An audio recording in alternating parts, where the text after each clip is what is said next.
தேவனுக்கு மகிமை உண்டாவதாக. இந்த வாரத்தினுடைய கடைசி நாளிலே தேவன் நம்மை கொண்டு வந்து சேர்த்திருக்கிறார். ஹல்லேலூயா. கர்த்தர் நல்லவராயிருந்தார்.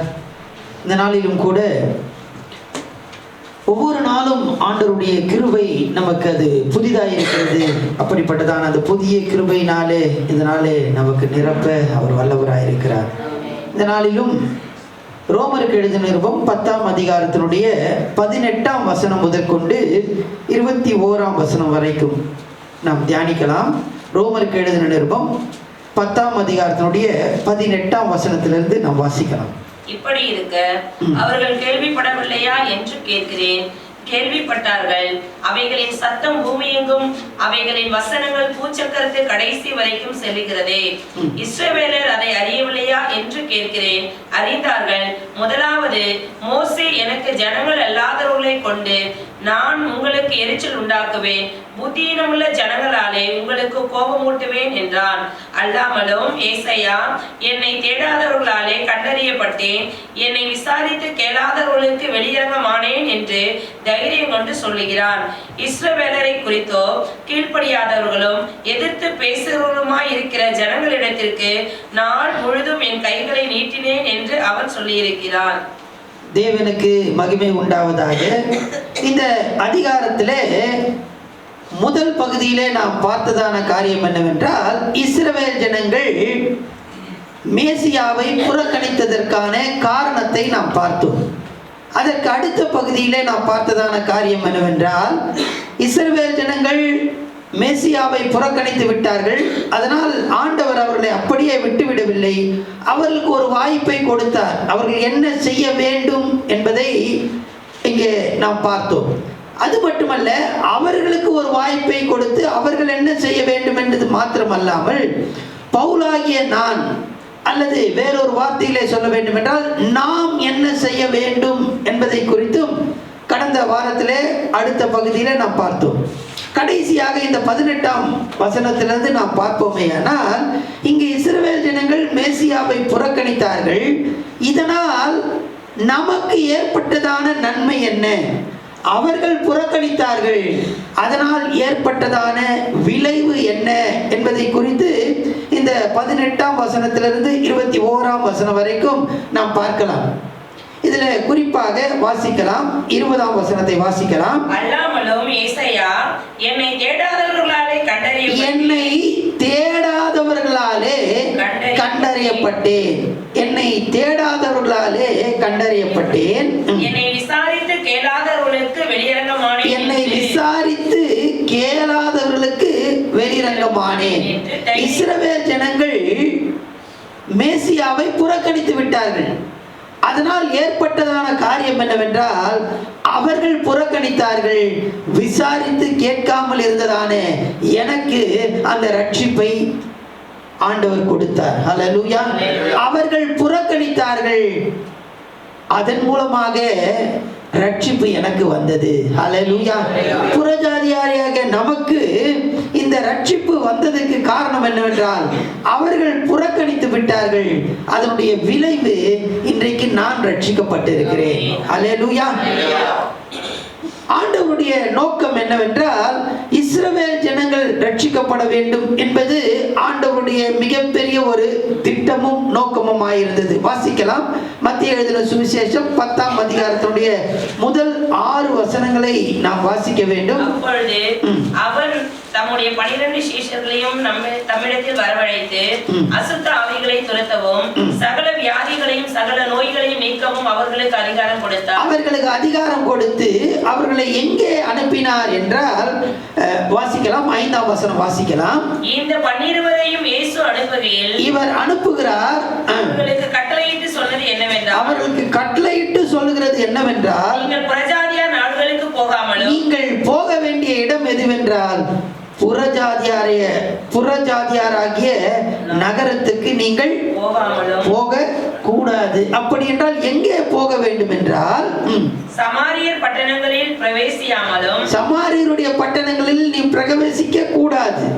காணாமற் போன ஆடுகளாகிய இஸ்ரவேல் வீட்டாரிடத்திற்கு, காணாமற் போன ஆடுகளாகிய இஸ்ரவேல் வீட்டாரிடத்துக்கு போங்கள். பாருங்கள், ஆண்டவருடைய சிந்தை இந்த ரட்சிப்பு யாருக்கு போக வேண்டும் என்றால் இஸ்ரவேலருக்கு போக வேண்டும் என்பதே ஆண்டவருடைய நோக்கமும் திட்டமுமாயிருந்தது. ஆனால் அந்த இஸ்ரவேலர் அந்த ரட்சிப்பை, மேசியாவை, இயேசுவை அவர்கள் புறக்கணித்தார்கள். அதன் மூலமாக ஏற்பட்டதான விளைவு என்னவென்றால் நாம் ரட்சிக்கப்பட்டிருக்கிறோம். ஹல்லேலூயா, ஹல்லேலூயா. இன்னொரு வசனத்தை வாசிக்கலாமே.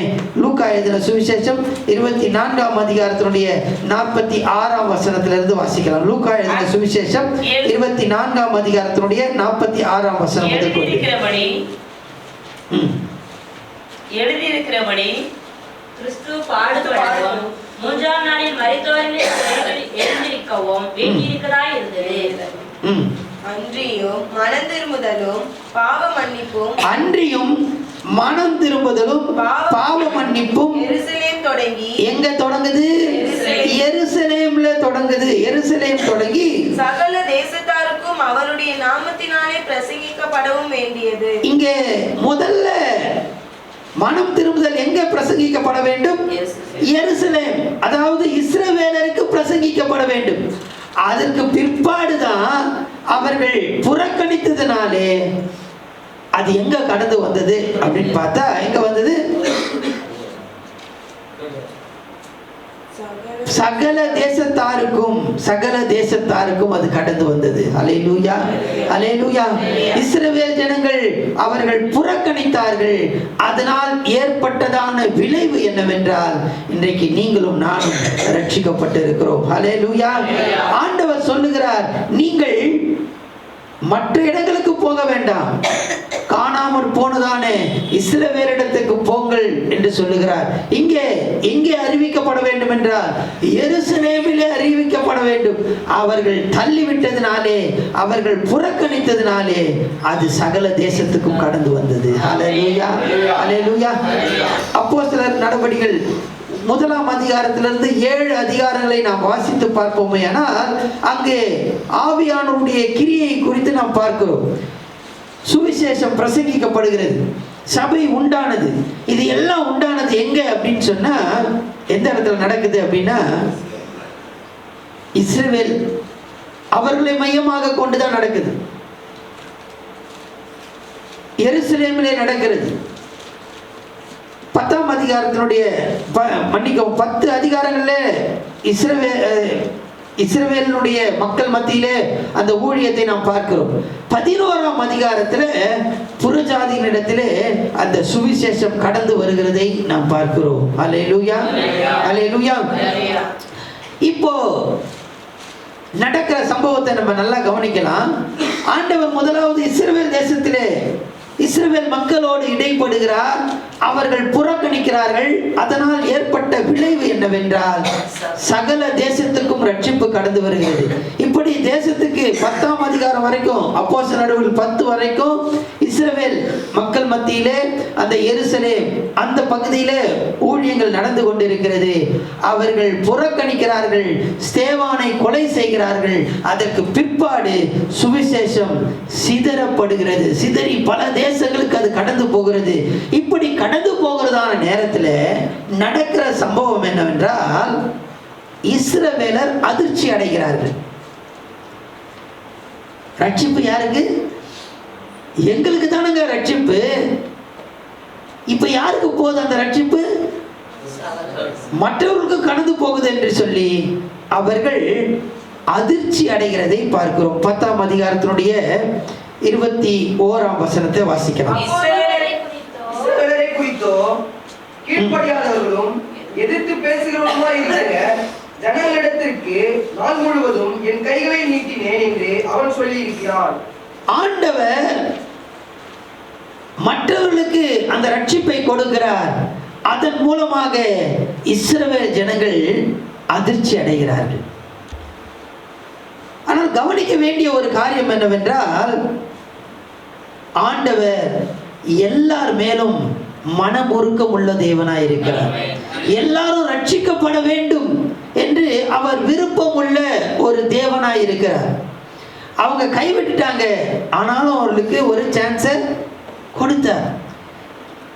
11ஆம் அதிகாரத்தில் நம்ம தொடர்ந்து வாசிக்க போகிறோம், நம்ம தொடர்ந்து தியானிக்க போகிறோம். இஸ்ரவேல் ஜனங்களை ஆண்டவர் கைவிடவில்லை. அவர்களுக்கு ஆண்டவர் பல விதங்களிலே வாய்ப்புகளை கொடுத்து கொண்டே இருக்கிறார்கள். எப்படியாக மனம் திரும்ப வேண்டும், திரும்பவுமாக அவர்கள் என்னண்டையிலே வர வேண்டும். காரணம் என்னவென்றால் அவர்கள் என்னுடைய சொந்த ஜனம். அல்லேலூயா. நான் அவர்களை சேஷ்ட புத்திரனாக தெரிந்து கொண்டிருக்கிறேன். அவர்கள் அதிர்ச்சி அடைந்தார்கள். இன்றைக்கு ரட்சிப்பு நமக்கு எல்லாருக்கும் வந்திருக்கிறது. அந்த வாசித்ததான அந்த 21ஆம் வசனத்தை திரும்பவுமா நம்ம வாசிக்கலாம். இஸ்ரவேலரை குறித்தோ கீழ்ப்படியாதவர்களும் எதிர்த்து பேசுகிறவர்களுமாய் இருக்கிற ஜனங்களிடத்திற்கு நாள் முழுவதும் என் கைகளை நீட்டி, நாள் முழுவதும் என்று சொல்லப்படுகிறதான அந்த வார்த்தை ரட்சணிய நாளை அது குறிக்கிறது. ரட்சணிய நாள் வாசிக்கலாம் ஒரு வசனத்தை. 2 பேதுருவின் புத்தகம் 3:9. 2 பேதுருவின் புத்தகம் 3ஆம் அதிகாரத்தினுடைய 9ஆம் வசனம். தாமதிக்கிறார்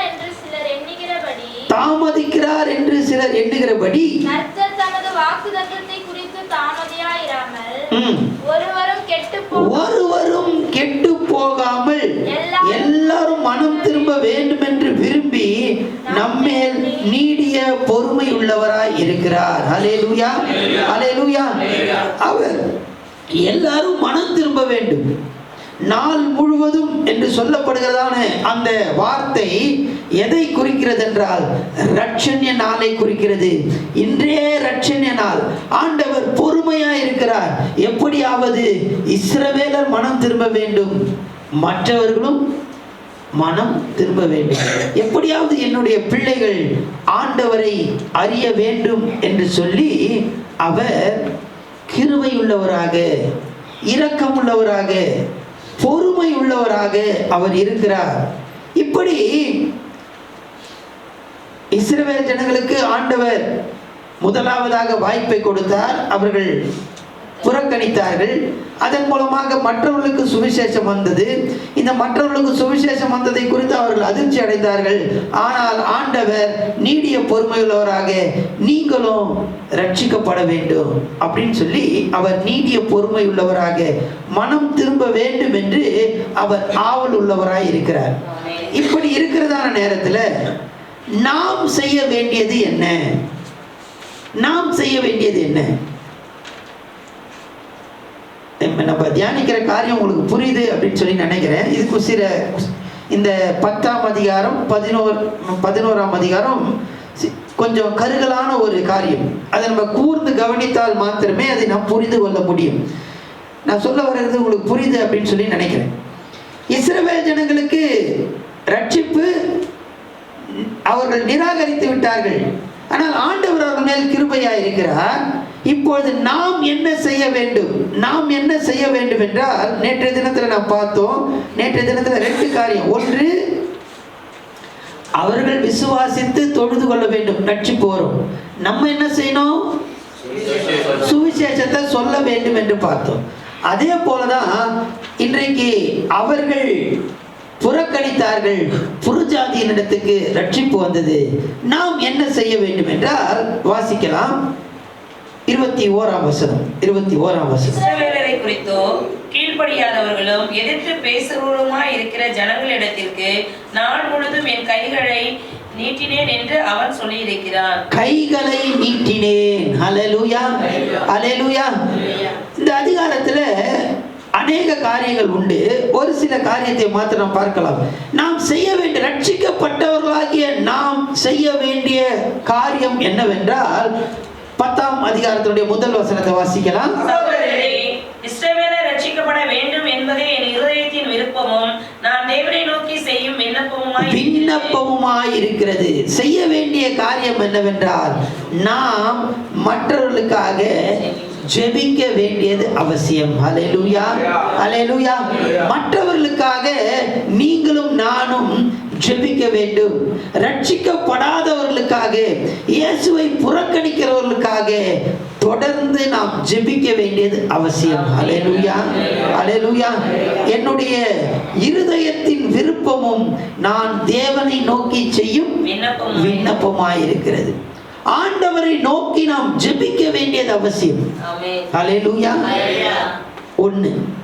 இரண்டாவதாக 21ஆம் வசனத்தில் நான் வாசித்தது போல, என் கைகளை நீட்டினேன், என் கைகளை நீட்டினேன். சுவிசேஷ வேலைக்காக என் கரத்தை நான் என்ன பண்ண வேண்டும்? நீட்ட வேண்டும். ஹல்லேலூயா. இந்த கையை நீட்டுறதுன்னா காணிக்கை கொடுப்பது மாத்திரம் அல்ல. இன்னைக்கு நிறைய பேர் என்ன பண்றாங்கன்னா, காணிக்கை கொடுக்குறங்க, நீங்க என்ன பண்ணுங்க, ஊழியத்தை செய்யுங்க, அது நல்லதுதான். ஆனா என்னுடைய கரம் செயல்படுகிற கரமாய் இருக்க வேண்டும். ஹல்லேலூயா, ஹல்லேலூயா. இந்த சுவிசேஷ வேலைக்காக நான் செயல்பட வேண்டும். அவர்கள் புறக்கணித்து விட்டார்களே, ஆண்டவர் அப்படியே விட்டுல. என்ன செய்யணும்னு சொன்னா, நீங்களும் நானும் அதற்காக செயல்பட வேண்டியது அவசியம். ஒன்று ஜெபிக்க வேண்டும், இரண்டாவது செயல்பட வேண்டும். ஹல்லேலூயா, ஹல்லேலூயா. இந்த சுவிசேஷத்தை சொல்லும்போது 4 காரியங்களை நாம் கவனிக்க வேண்டியது அவசியம். வாசிக்கலாம். மார்க் எழுதின சுவிசேஷம் 16ஆம் அதிகாரத்தினுடைய 15ஆம் வசனம். மார்க் 16:15. பின்பு அவர் அவர்களை நோக்கி, நீங்கள் உலகமெங்கும் போய் சர்வ சிருஷ்டிக்கும் சுவிசேஷத்தை பிரசங்கியுங்கள். இது ஆண்டவர் கொடுக்கிறதான மாபெரும் கட்டளை. ஆண்டவர் ஒரு கட்டளையை கொடுக்கிறார். 4 காரியங்கள். மார்க் எழுதின சுவிசேஷம் 16ஆம் அதிகாரத்தினுடைய 15ஆம் வசனம். இங்கே ஒரு உத்தரவு வருகிறது. ஆண்டவர் சொல்லுகிறார், நீங்கள் சகல சிருஷ்டிக்கும் சுவிசேஷத்தை பிரசங்கியுங்கள். இது எங்கிருந்து வருகிறது? இந்த உத்தரவு மேலிருந்து வருது. ஹல்லேலூயா, ஹல்லேலூயா. ஆண்டவரிடத்திலிருந்து இந்த உத்தரவு வருகிறது. எனவே நாம் சுவிசேஷத்தை பிரசங்கிக்க வேண்டும். ரட்சிக்கப்படாதவர்களுக்காக நாம் ஜெபிக்க வேண்டும், செயல்பட வேண்டும். சுவிசேஷ ஊழியத்துக்காக நாம் செயல்பட. என் கரத்தை நான் நீட்டினேன், என் கரம் செயல்படுகிற ஒரு கரமாக காணப்பட வேண்டும். ஹல்லேலூயா, ஹல்லேலூயா. இரண்டாவதாக வாசிக்கலாம். லூக்கா எழுதின சுவிசேஷம் 16:28. லூக்கா 16:28.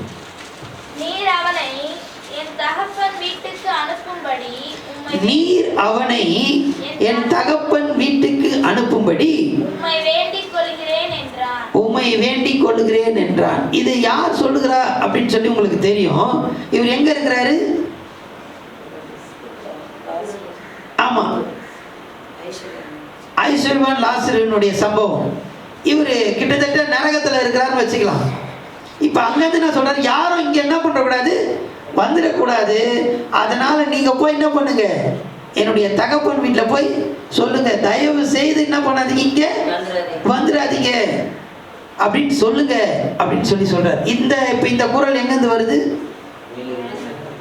எங்கிருந்து வருது? கீழேந்து வருது.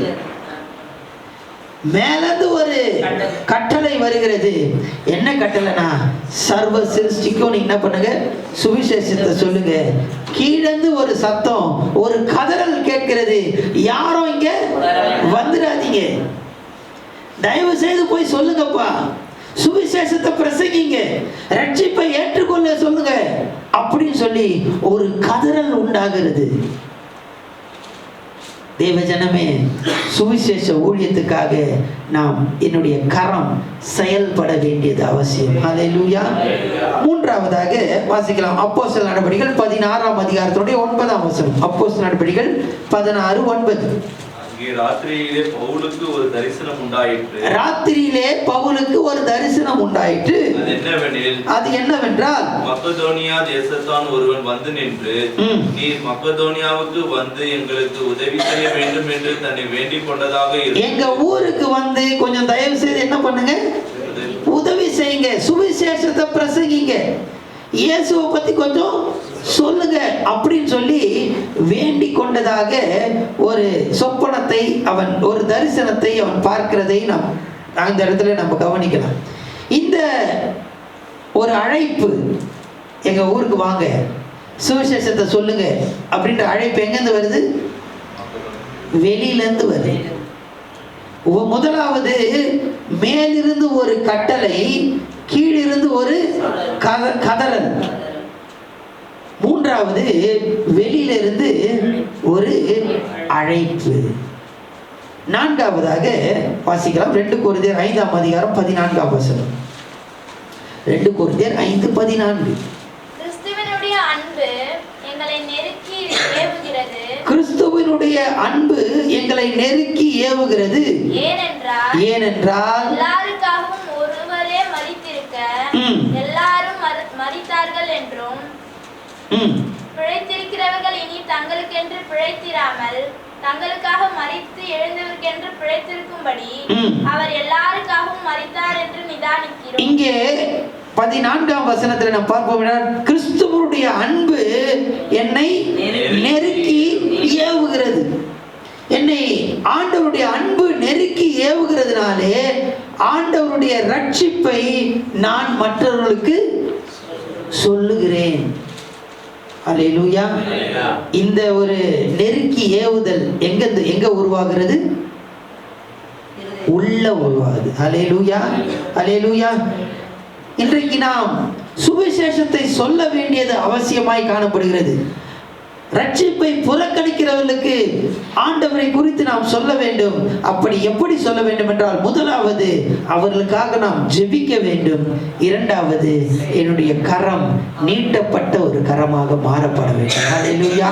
இதற்கு 4 காரியங்கள் இருக்கிறது. ஒன்று, மேலிருந்து ஒரு உத்தரவு வருகிறது, கீழிருந்து ஒரு கதறல் உண்டாகிறது, வெளியிலிருந்து ஒரு அழைப்பு உண்டாகிறது, எனக்கு உள்ளே ஒரு நெருக்கம்.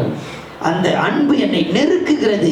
எப்படியாவது நான் சுவிசேஷத்தை சொல்ல வேண்டும், எப்படியாவது நான் சுவிசேஷத்தை சொல்ல வேண்டும் என்று என்னை நெருக்குகிறதுனாலே நான் மற்றவர்களுக்காக ஜெபிக்கிறேன், மற்றவர்களுக்காக என்னுடைய கரத்தை நான் செயல்படுத்துகிறேன். ஹல்லேலூயா, ஹல்லேலூயா. இஸ்ரவேலருக்கு ரட்சிப்பு கொடுக்கப்பட்டது. அவர்கள் அதை